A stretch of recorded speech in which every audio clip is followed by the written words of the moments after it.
Welcome to the third class meeting video for our acids and bases units. This video was from Monday, May 4th. There are 4 slides here. This will take about 10 minutes because that's what my target time generally is. The first slide will cover some commonly missed questions from the last class's practice set.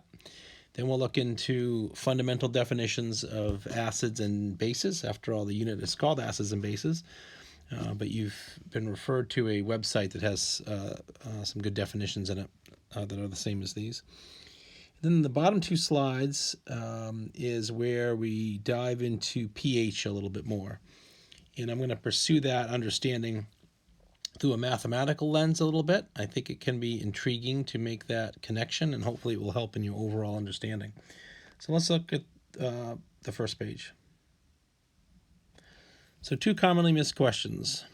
The first says, the image below shows a weak acid. And so here's what I see that tells us that it's a weak acid. What we've learned is that I'm going to concentrate on looking at the chemical equation, and I can see that there's an arrow for reversibility. I hadn't drawn your attention to that in the first 2 class meetings.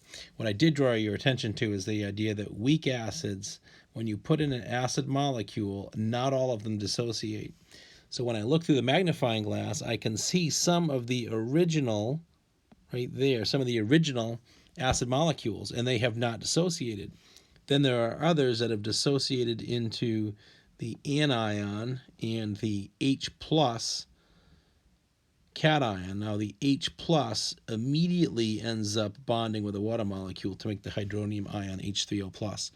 So one thing I had mentioned that this PhET simulation does well is that it never puts isolated H plus ions in water, because whoever designed this simulation is acknowledging and recognizing that H plus ions don't really exist in water. They immediately attach a bond with a water molecule to make this H3O plus. So when I looked at this problem, and the way I intended it to be done is for the student to look in the magnifying glass and see that there are 3 components there. There's some that are the original acid HA that hasn't dissociated into ions, and then there are the hydronium ion and the anion there as well. And so I see the partial dissociation in the magnifying glass, and I'm also tipped off by the fact that there's a double-headed arrow there. So you could go back in the PhET simulation and you could look at that for strong acid versus weak acid, and you can see that those were the visual clues in there. It's less about the pH, because you could take a very strong acid and just dilute it with a lot of water and raise the pH from its original pH of 2 to something closer to 7. You could raise, through just adding water, you could raise the pH to pH 6. So just looking at the pH per se doesn't tell you whether it's a strong acid or a weak acid. It's needing to look at the actual presence of ions and seeing the original HA molecule present as well. Okay, and then the next commonly missed one was not 7A, but it was 7B, but they kind of went together. So this website, linked to Classroom, that runs through the definitions that we want you to know, distinguishes between what are called bases and what are called alkalis. So any substance that is used to neutralize an acid receives the term base. That's by definition. So this sodium hydroxide can be used to neutralize an acid. So that's a base. So then if this base is also able to dissolve in water to make aqueous solutions, and therefore can be used for a lot of interesting chemistry experiments, if this substance that can neutralize an acid is also dissolvable in water, then we call it an alkali. And alkalis make alkaline solutions. So that's the term that starts with an A that I was looking for.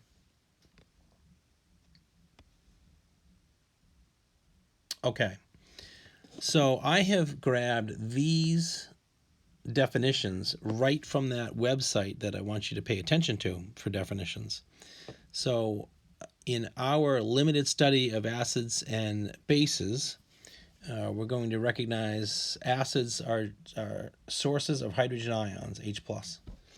And then we're developing that additional understanding that H plus doesn't last for long in water. It immediately attracts a water molecule or bonds to a water molecule to make H3O plus. So you can see it as such. You can see H plus in water sometimes, depending on the resource that's presented, or you can see it presented as H3O plus, the hydronium ion. That's what the simulation shows. And then, I'm looking for bases here, right? Because the unit's called acids and bases. But the distinguishment that's made here is that bases that also dissolve in water and therefore can be involved in a lot of fun classroom chemistry experiments are called alkalis. So not all bases dissolve in water. And so we wouldn't do our acidic and alkaline solutions with them, labs with them. So here it seems from looking at these definitions that it's all about acids and it's all about alkalis.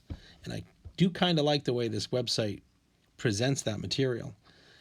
And yet the unit remains called acids and bases. And there's a lot of relationship between alkalis and bases. Alkalis just happen to be those bases which are dissolvable in water. All right, I've probably spoke too much about that topic, and it's in the websites for you to read as well as we parse those definitions apart. Okay, so then we've got a couple problems that we're going to do here as they might appear on your test. Complete the chemical equation for HCl placed in water. HCl is a strong acid, so when we know that when a strong acid is placed in water, it creates the hydrogen ion and the chloride ion. Now, I've presented the similar question different ways where I've had you draw the ions in the water, and when I've used that chart that I always liked that does something like this, where you have to show the ions in the formula. So this is just doing it another way. The student needs to know a strong acid is going to be a source of a hydrogen ion, but you also need the other part of the original molecule, and that's where the Cl minus comes in. The only other thing that should be done here is to put in the state symbols, because it says include state symbols. So you would put an AQ for that's been dissolved in water, and you would put an AQ here for that's been dissolved in water. Okay, bases, I don't think we've really done the first couple days, but bases are sources of hydroxide ions. Sometimes they're dissolvable in water and sometimes they're not. This particular one is dissolvable in water, so maybe I need to rewrite the question to give you approval for dissolving it in water. NaOH, so it's placed in water, and this produces the ion hydroxide, and it produces the ion sodium.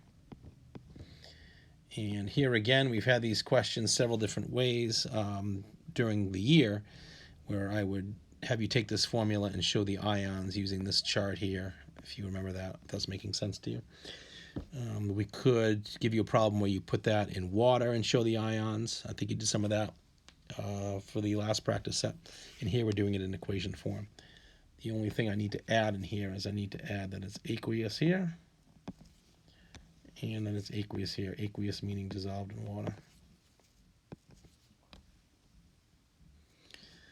Okay, and for the neutralization reaction, that's a common lab experiment during acids and bases, and we could take a solution that was acidic, meaning it would have a pH less than 7.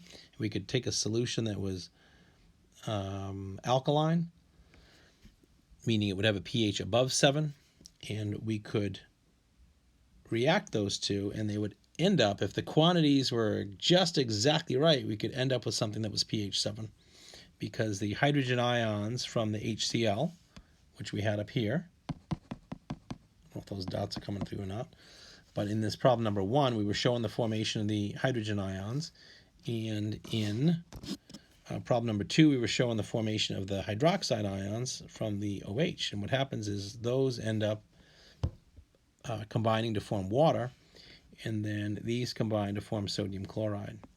So in the neutralization reaction, if you have one of those questions, you're always going to be given an acid and a base, and when those react, they're going to make what we would call salt, which is an ionic compound produced from the neutralization reaction.